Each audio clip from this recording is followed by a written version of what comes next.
जस्तै यहाँ ल्याङ्ग्वेजमा भनेको छ हैन, जस्तो यो के भन्छ नि, an aeroplane has 150 seats for passenger भनेको 150 सिट छ प्यासेन्जरको लागि। And every passenger willing to pay business class fare is allowed to carry 30 kg of is baggage is, but economic class passenger are restricted to carry only 20 kg of baggage is भनेछ है। अब यसले यहाँ के भनिरहेछ भन्दाखेरि यहाँ ticket दुई खालको रहेछ। जस्तो बिजनेस क्लासको टिकट काट्नेले चाहिँ 30 kg ब्यागेज लानु पाउने प्रत्येकले, अनि इकोनोमिक क्लासको टिकट काट्नेले चाहिँ 20 kg मात्रै लानु पाउने ब्यागेज। ब्यागेज भनेको साथमा सामानहरू लिएर जाँदाखेरि त्यस्तो प्रकारको छ। यहाँ दुई खालको सिट रहेछ। एउटा सिट चाहिँ बिजनेस क्लासको सिट रहेछ, अर्को सिट चाहिँ इकोनोमिक क्लासको सिट रहेछ। जो बिजनेस क्लासको सिटको टिकट काटेको छ उसले चाहिँ 30 kg बोक्नु पाउने रहेछ, अनि जुन प्यासेन्जरले इकोनोमिक क्लासको टिकट काट्छ उसले चाहिँ 20 kg मात्रै बोक्नु पाउने रहेछ। If वानली 4000 kg of baggage can be carried भनेको जम्मा त्यो प्लेनले चाहिँ 4000 kg को मात्रै भारी चाहिँ बोक्नु सक्दो रहेछ। मतलब उसको क्यापेसिटी चाहिँ त्यति छ, 4000 kg बोक्नु सक्छ। Find the number of passenger of each kind be using determinant method. अब यो डिटर्मिनेन्ट मेथडबाट गर्नुपर्नेछ र इच प्यासेन्जर भनेको जस्तै यो बिजनेस क्लासमा कतिजना रहेछ र इकोनोमिक क्लासमा चाहिँ कतिजना रहेछन् भन्ने कुरा चाहिँ यसले गर्यो। अब यहाँ सबैभन्दा यसको इक्वेसन कसरी बनाउनु पर्यो भने जम्मा यहाँ सिट चाहिँ 150 वटा सिट छ।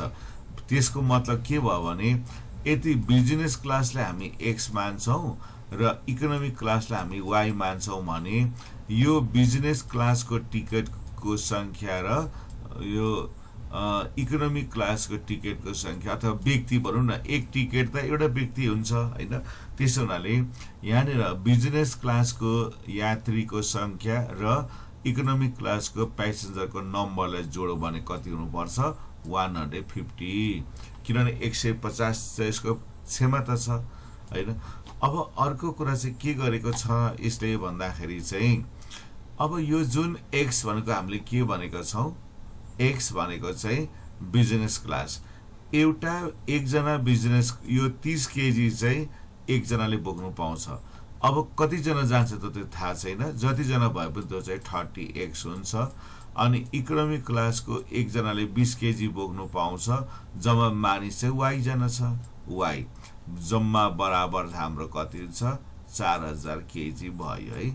अब त्यसपछि यो एउटा इक्वेसन भयो, यो एउटा इक्वेसन भयो, अनि यसपछि हामीले d1 र d2 निकाल्नु पर्यो। त्यहाँबाट यसलाई हामीले के गर्नु पर्यो? सोलुसन गर्नुपर्ने हुन्छ। बाँकी म कपीमा देखाउँदैछु है त।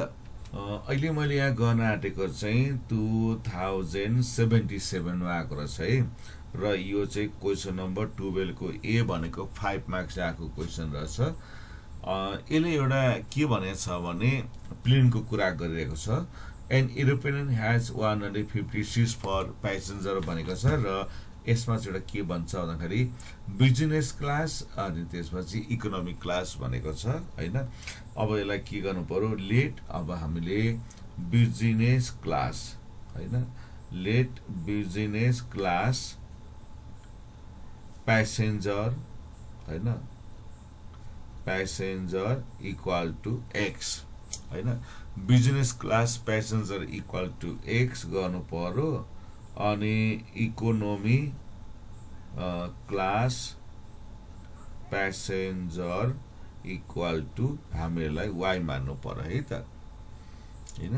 अब बिजनेस क्लास प्यासेन्जर चाहिँ हाम्रो x भयो, इकोनोमिक क्लास प्यासेन्जर चाहिँ हाम्रो y भयो। यो बिजनेस क्लासको टिकट काट्ने जम्मा प्यासेन्जर x, इकोनोमिक क्लासको टिकट काट्ने जम्मा प्यासेन्जर चाहिँ y। अब हाम्रो जम्मा त्यो प्लेनमा सीट संख्या चाहिँ 150 भनेको छ। त्यस कारणले x plus y equal to 150 हुन्छ के, किनभने त्यहाँ जम्मा दुई टाइपको मात्रै सीट छ। जुन त्यो प्लेनमा चाहिँ जुन सीट छ यो सिट चाहिँ दुई टाइपको छ क्या। एउटा सिट चाहिँ बिजनेस टाइपको सिट छ, केही सिट चाहिँ यसको चाहिँ इकोनोमिक टाइपको छ। तर यो जम्मा सिट सङ्ख्या त 150 छ।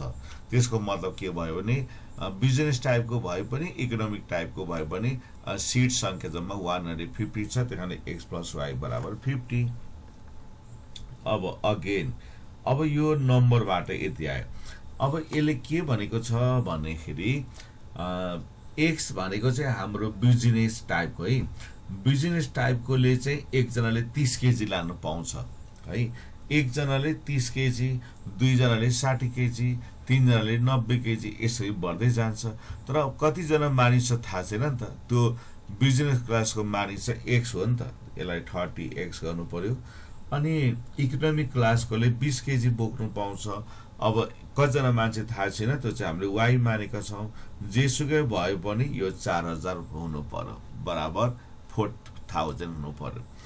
अब यो भयो हाम्रो सिट सङ्ख्याको आधारको इक्वेसन। यो भयो हाम्रो लगेज अथवा भारी बोक्नेको आधारमा भयो।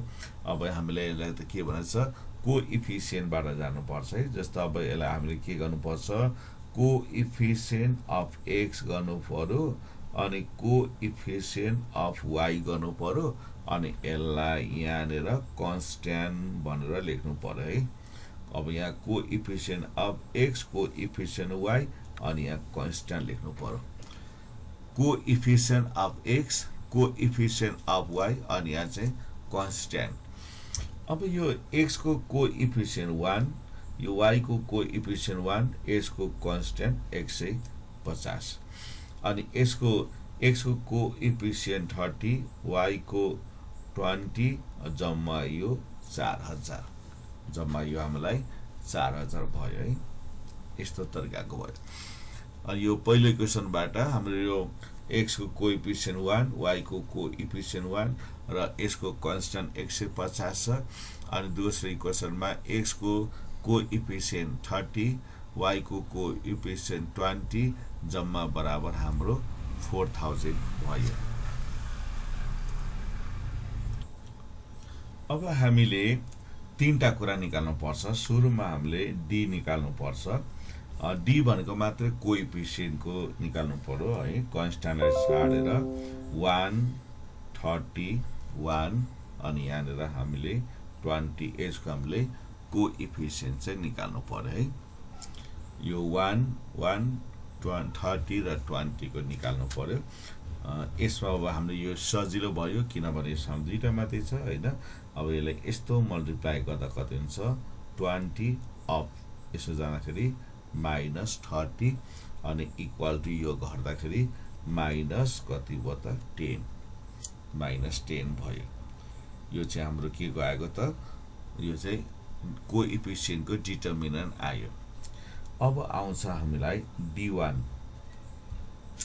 d1 ले त x को मान निकाल्छ। त्यसो हुनाले हाम्रो x को कोइफिसिएन्टमा कन्स्ट्यान्ट राख्नु पर्यो, 150, 4000, अनि y को कोइफिसिएन्ट छँदैछ, y को कोइफिसिएन्ट चाहिँ छँदैछ। अनि यसपछि यसलाई हामीले यसरी गुणा गर्दाखेरि 15 दुना 30 हैन, 15 दुना 30, अनि पछाडि दुईटा 0 त्यसो लेख्नु पर्यो नि त। 15 दुना 30, पछाडि दुईटा 0 भइहाल्यो। अनि यसलाई यस्तो मल्टिप्लाई गर्दाखेरि -4000 हैन, -4000 गरेपछि यो गर्दाखेरि बराबर माइनस कति भयो त 1000 भयो हैन, -1000 भयो, -1000। अब d1 भनेको हाम्रो x को मान निकाल्छ यसले। अनि 1 र 30 को ठाउँमा 150 र 4000 राख्नु पर्यो। 1 र 20 छँदैछ, यसलाई यसरी मल्टिप्लाई गर्दाखेरि 15 दुना 30, पछाडि दुईटा 0, अनि -4000 गर्नु पर्यो। अनि यो गर्दाखेरि -1000 भयो। अब यसरी हामीले d2 को मान निकाल्नु पर्यो। अब है, अब हाम्रो पालाई d2 को मान निकाल्नु पर्यो। d2 भनेको y को मान निकाल्छ। यो x को 1 र 30 सेम राख्नु पर्यो हैन। अब के गर्नु पर्यो हामीले भन्दाखेरि जुन यो y को भ्यालु छ 1 र 20 को ठाउँमा चाहिँ 150 हैन। यहाँ चाहिँ के राख्नु पर्यो 150 र कति राख्नु पर्यो हामीले 4000 लेख्नु पर्यो। त्यहाँ चाहिँ हामीले त्यसै लेख्नु पर्यो। अनि इक्वल टु यसरी मल्टिप्लाई गर्दा 4000 अनि यस्तो गर्दाखेरि माइनस 15 त्यहाँ 45 पछाडि दिँदा 0 बराबर माइनस 500 आयो। अब यस पछाडि हामीले मान निकाल्दाखेरि के गर्नु पर्यो अब सिधै हाम्रो x को मान आउने भयो हैन।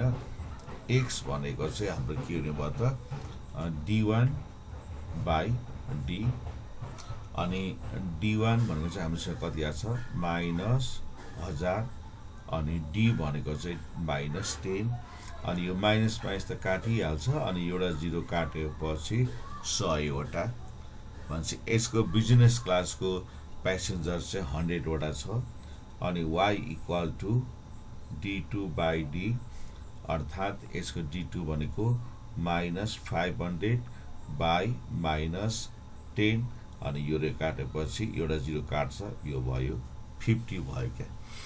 त्यसकारणले x भनेको d1 by d अथवा minus 1000 by minus 10 minus minus काट्यो एउटा 0 काटेपछि 100 भयो। y भनेको d2 by d यसमा 150 by माइनस 10 माइनस माइनस काटेपछि यति आयो। त्यसकारणले अब हाम्रो एन्सर चाहिँ के गर्नुपर्छ भन्दाखेरि छोटो लेख्दाखेरि भइहाल्छ हैन। अब हाम्रो सुरुमा के भनेको छ भन्दाखेरि बिजनेस भनेपछि अब यसलाई बिजनेस क्लास मात्रै गर्दा पनि हुन्छ हैन। बिजनेस क्लास इक्वल टु 100 अनि अर्को चाहिँ economic class seats equal to 50 जम्मा यहाँनिर चाहिँ त्यो यात्रामा हैन जम्मा बिजनेस क्लासको सीट चाहिँ 100 रहेछ र इकोनोमिक क्लासको सीट चाहिँ जम्मा हामीसँग कति छ 50 छ। अर्थात् प्यासेन्जर यो तरिकाले ट्राभल गरेको छ। बिजनेस क्लासको 100 र इकोनोमिक क्लासको चाहिँ सीटसँग चाहिँ कति छ हामीसँग 50 चाहिँ छ।